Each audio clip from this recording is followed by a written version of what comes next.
So, yeah, it makes more sense than cut the mustard. In fact, I don't know if it's just I'm because I'm sticking with hungry, Grant, but this is making me salivate a little bit. We should probably get into game before I get too dripping with drool because I haven't eaten yet today.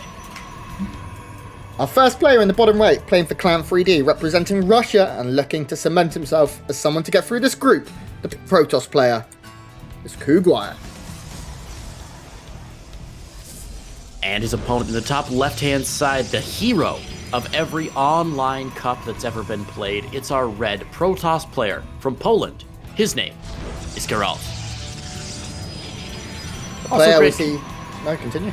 Can we go back to Cougar's base for just a minute? Well, I'm not a huge fan of these new Nexi, the old Brood War Nexi. Here's my real major concern with it. Why does it have, on all four corners, those little blue circles that look like the Terran landing pads for buildings that can fly? Does it not look like suction cups? Right? They look like they should be rocket boosters, and the Nexus should be like a Terran command center. It can just fly a little bit. They're Blitzball pods from Final Fantasy X. Wow, that's a great reference. Thank you.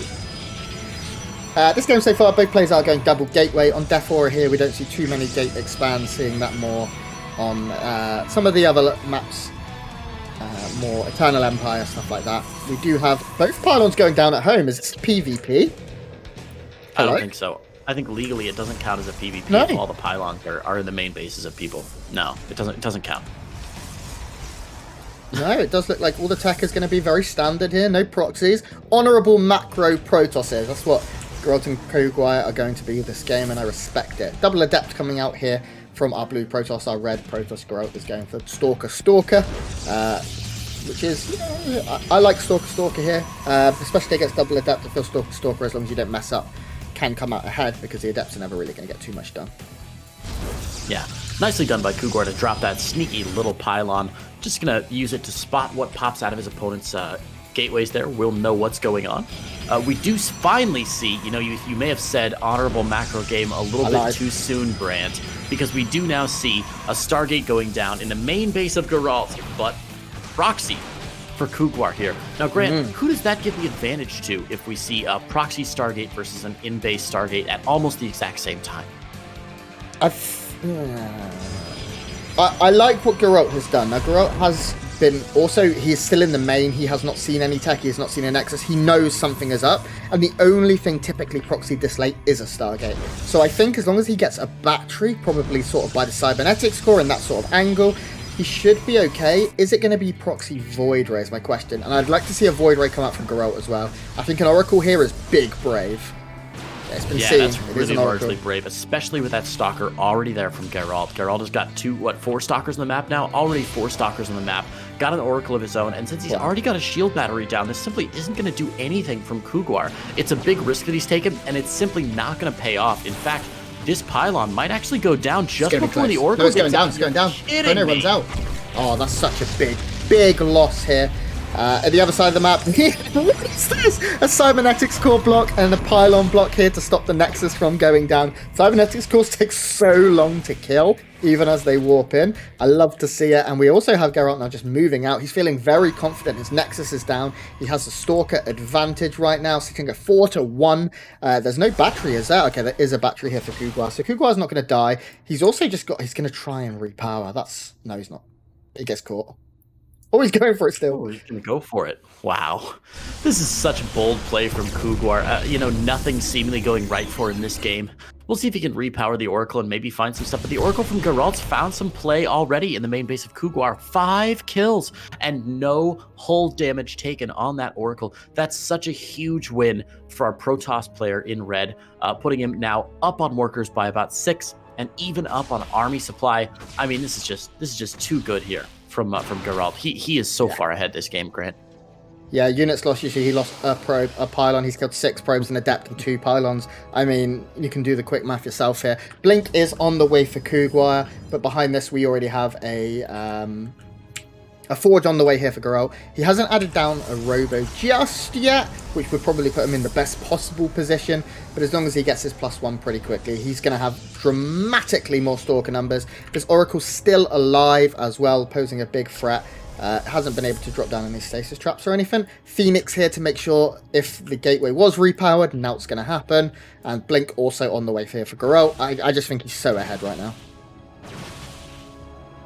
Sorry, I was busy shitposting in chat. You know, I gotta. I've just read it.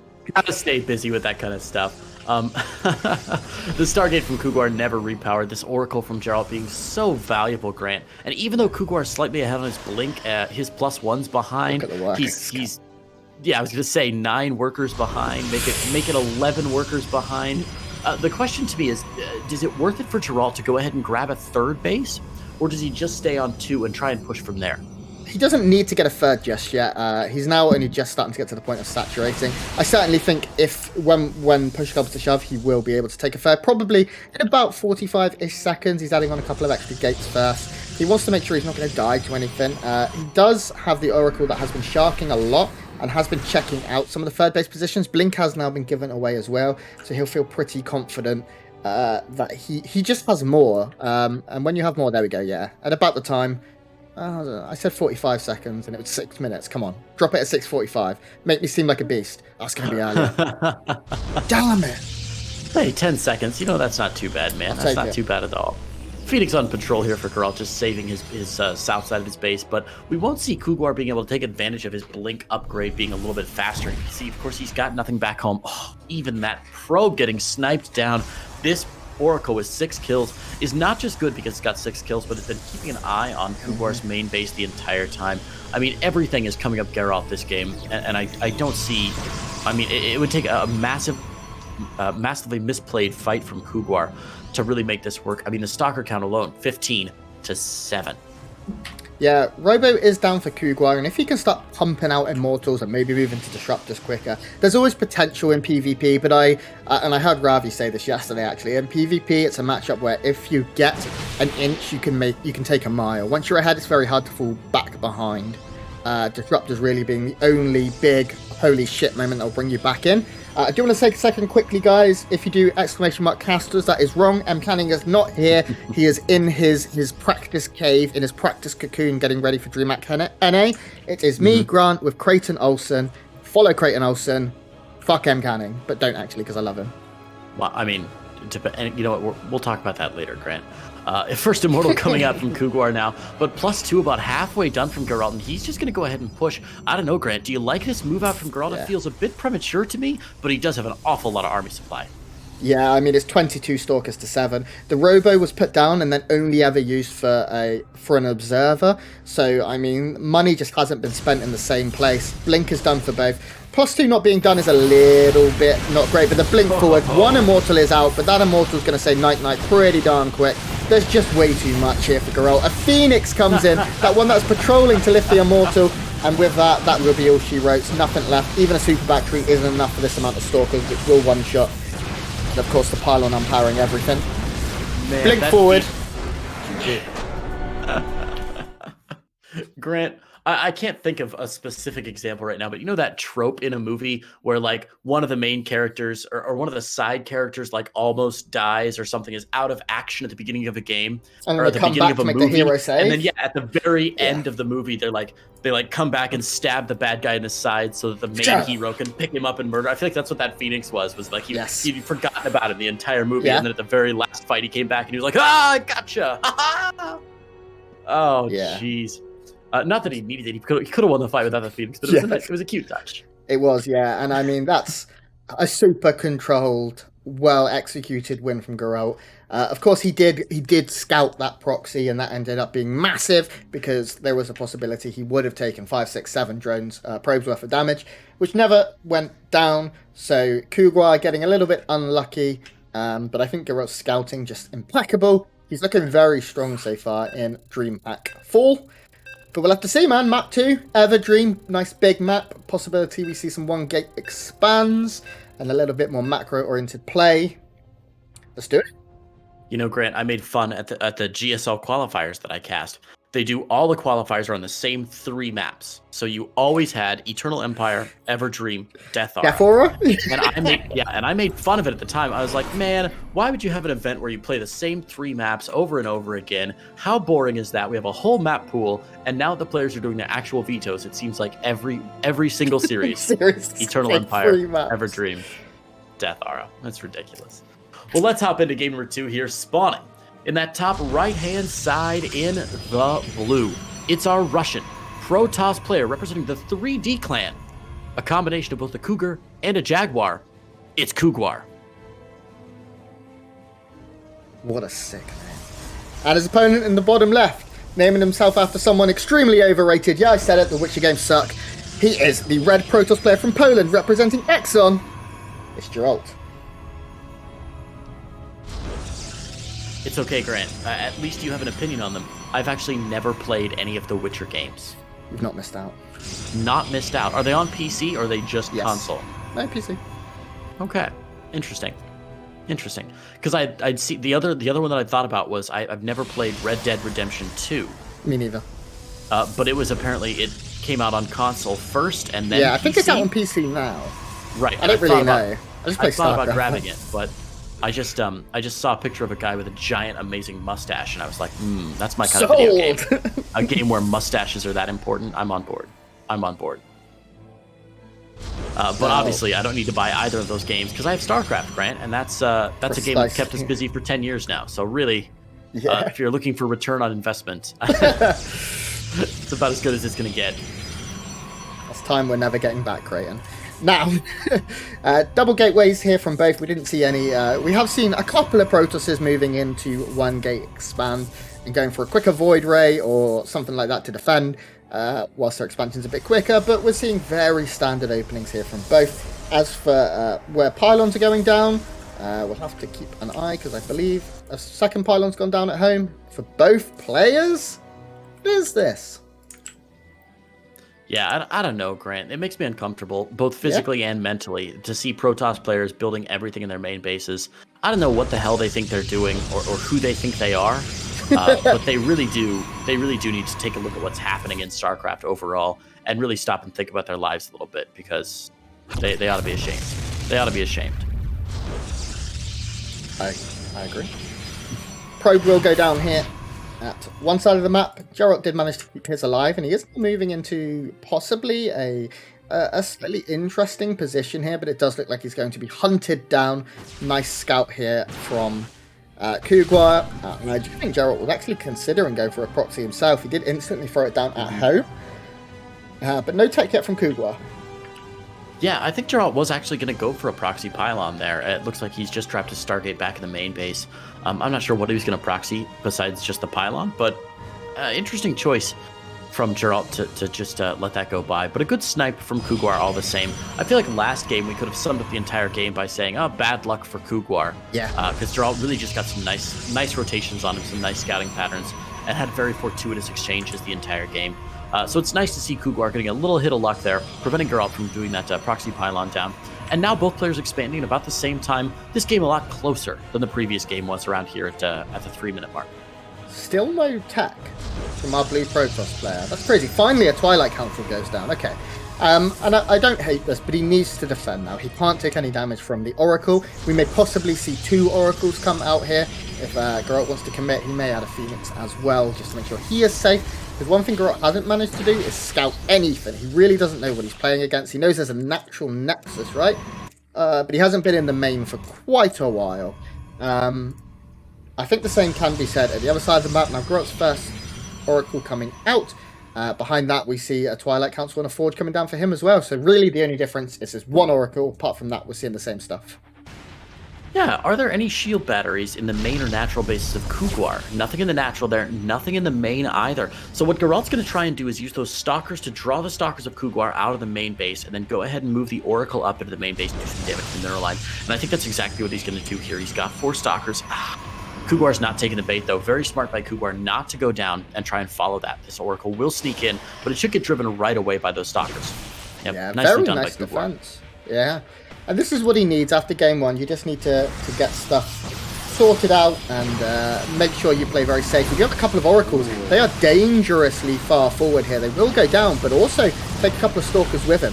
I think if Gerald can save most of his Stalkers here, then this is a pretty good trade. If you look at resources lost, 2 Adepts go down for 3 Stalkers. Yeah, no. So, I mean, resources lost does favour the red Protoss player, so we can be happy with that one. He also has the Oracle going back in now. Did manage to get, I believe, 1 drone. Yep, not enough to trigger the pop-up here. But as long as it lives, I mean, does it live? Barely. Yeah, he'll be fine. He'll get those shields back up. He'll sneak it out at some point and keep those revelations alive for an assistance another day. We see +1/+1, actually +1 way ahead for Gerald, which is interesting because his Forge was slightly behind Cougar's earlier.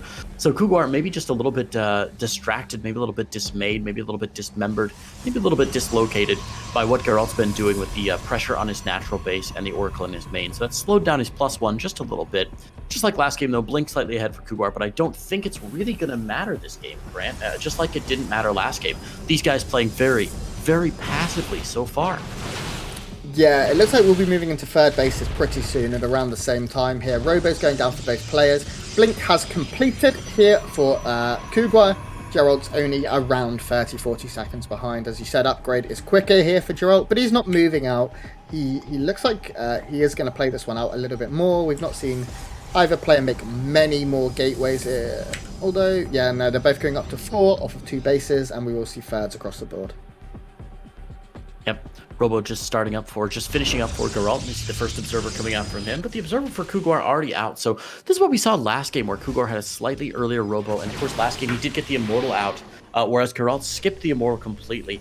That actually did play in Gerald's favor last game, which seems very odd to say that not having an Immortal plays out in your favor. But remember, a lot of Blink Stalkers can actually negate an Immortal very quickly at the beginning of a fight. So if you can one-shot that Immortal with your Blink Stalkers, it actually doesn't do a whole lot in the entire fight, which does mean that the player who didn't bother building the Immortal and didn't waste money on those on that infrastructure is going to be a little bit behind, or a little bit ahead, rather. It's very strange. Yeah, and again, we're seeing Gerald completely skip Immortals, and I mean, maybe he's taken a page out of Holy Hit's book, who firmly believes that Immortals aren't good units, and never makes them. So we're seeing more and more Immortals coming out here from our blue Protoss player. The third is a little bit under duress here, but I think with a couple of Immortals, there's real risk. Stalker count does favour Gerald. Upgrades, of course, 1/1 across the board. There's maybe a very small window here because there's so many sentries. No, there's not. There's no window. Both players will have to fall back and probably look to add on Robo Bays or Templar Archives and power up their tech into the next level. Yeah, interesting that Gerald would move out so aggressively with no Warp Prism on his side. You know, that's usually an essential part of any Protoss attacking army, is that Warp Prism. You gotta have it to reinforce. So a very, very strange choice from Gerald to like move all the way across the map without it. But that'll just send him back for a little while. Cougar lives to fight another day, and man, this match just much tighter than the previous one. Although Cougar is way ahead in that army supply tab. Look at that, 11 army supply ahead of Gerald already. Yeah, so those Immortals, 2 extra Immortals plus the sentries adding up. Gerald's spending a lot of his money right now on catching up. He's adding on extra pylons, of course. Second Robos for both. We will be seeing 4th bases come down very soon. We do have the Prism sitting towards the north here, but both players are going to be moving into Disruptor play, and I love to see it because that's what makes PvP fun, Creighton, is those big boom units. Those big boom units indeed. The biggest difference, though, is that we see Gerald with double Robo, and he's working on 2 Disruptors at a time. Cougar has the double Robo as well, but he's just slightly behind. He's going to be one entire cycle of Disruptors behind. And Grant, as you know, there is a big difference between having like 3 or 4 Disruptors and having 6 or 7 Disruptors. Yeah. When you have that many Disruptors, there's a certain critical mass you can go to where you can constantly Purification Nova all the time and just zone your enemy out over and over and over again. So Gerald, if he continues producing Disruptors, may have the opportunity to just zone Cougar out if it comes to a big fight. But Gerald, he's going to blink away here. Might eat a bit of damage, but he shouldn't take this fight too seriously down at the bottom side.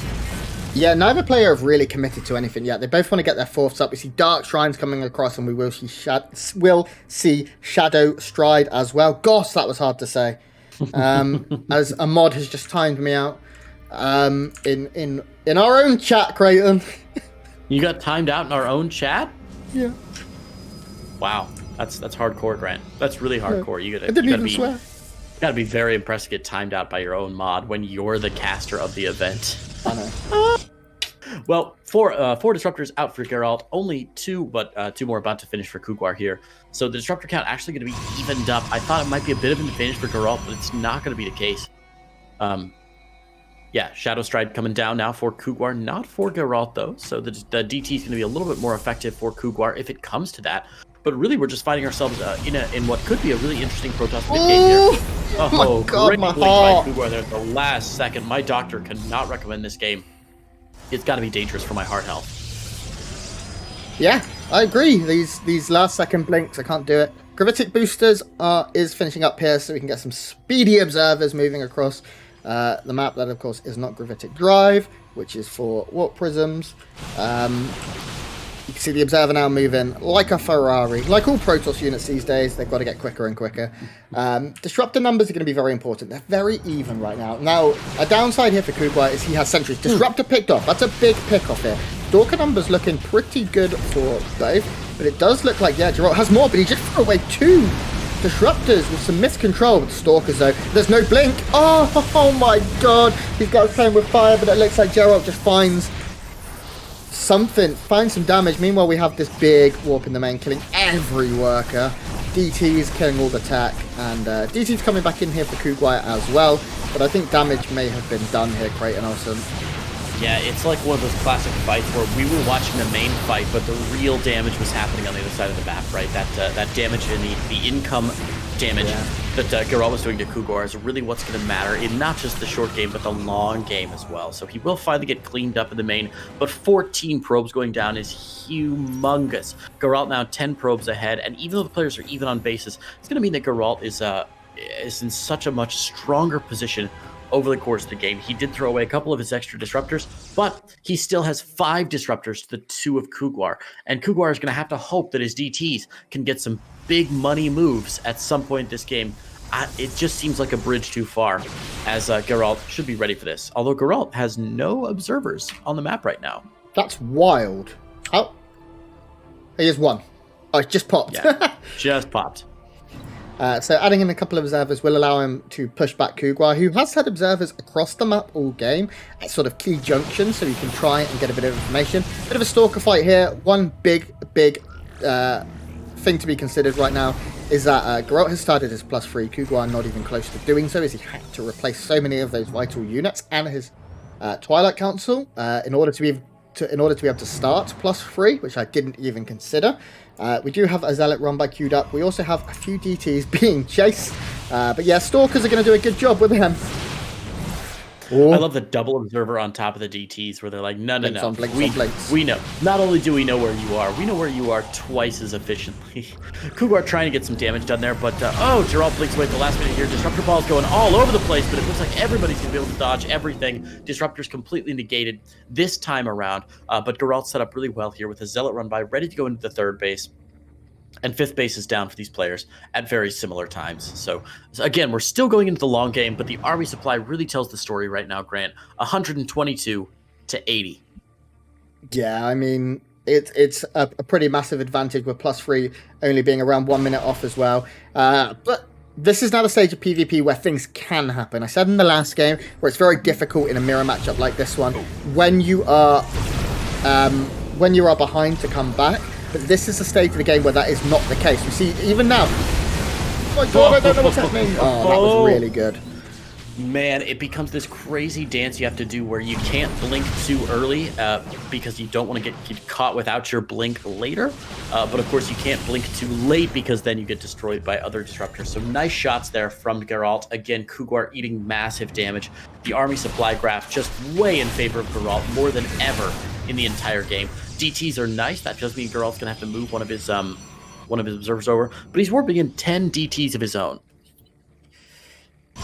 Yeah, that's a lot of invisible boys moving out across the map now. Of course, there are cannons on most bases, but DTs with Shadow Stride can blink on top of that detection, that static detection, and blow it up instantly and force observers to relocate. We see DTs just running all over the place at this point.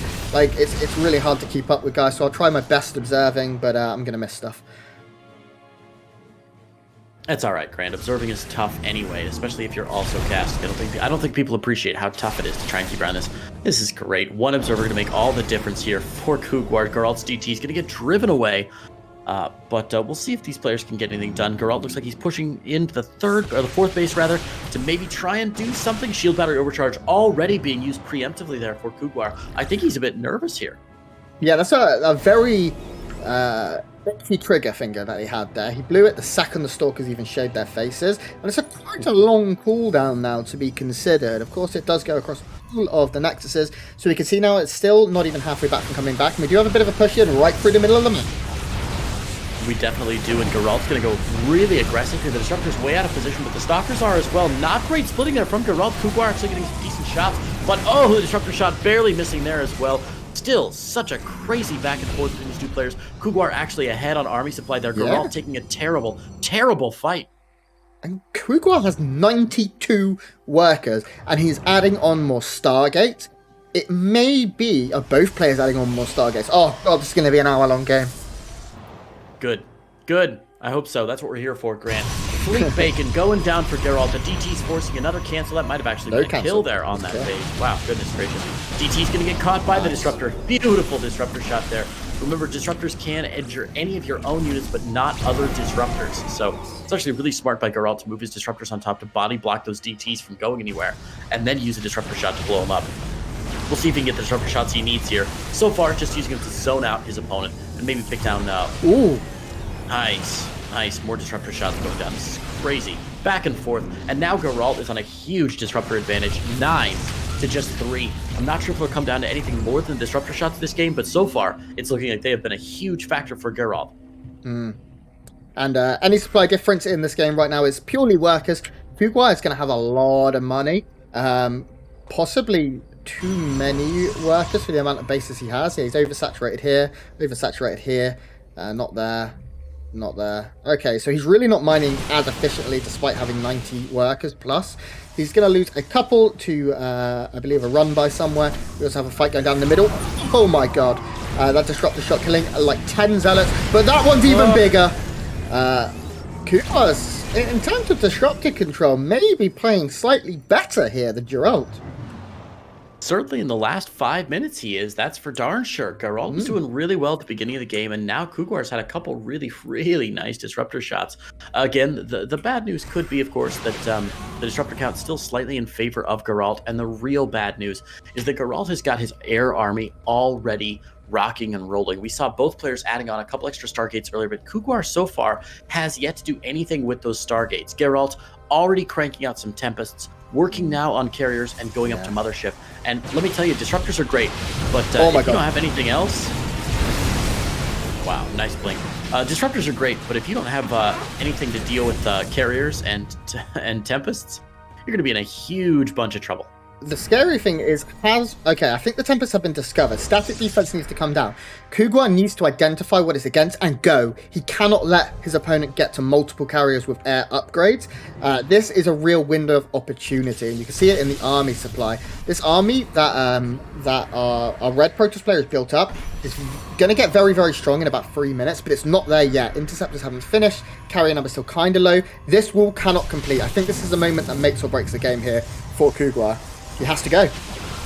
Yeah, he absolutely does. And it's like he's listening to you, Grant. He knows that he has to go as well. Immediately, we see a bunch of the photon cannons going down, but that Nexus is going to finish. The shield batteries going down as well. And while the shield batteries are finished down, overcharge is an option as well.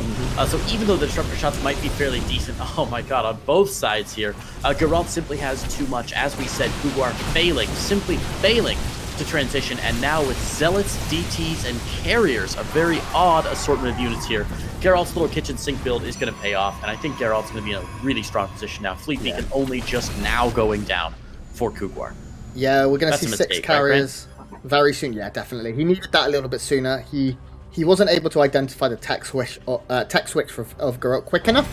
and Gerald, of course, able to punish it. We do see tons and tons of DTs being walked in here from Cougar. Archons could be useful, but of course DTs absolutely decimate on the ground at +3, one-shotting pretty much anything in their path.